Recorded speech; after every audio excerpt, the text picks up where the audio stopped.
اور اگر خواب میں دیکھے کہ بالا خانہ یا دیوار یا سیڑھی یا اس پر گر گئی ہے تو اس کو مال ایسی جگہ سے ملے گا جہاں سے اسے امید بھی نہیں ہوگی،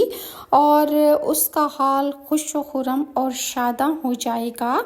حضرت ابن سیرین نے فرمایا کہ دائیں ہاتھ کی 5 انگلیاں 5 نمازوں کو ظاہر کرتی ہیں۔ اگر کوئی شخص خواب میں دیکھے کہ دائیں ہاتھ کی انگشت نہیں رکھتا ہے تو دلیل ہے کہ اس کا بیٹا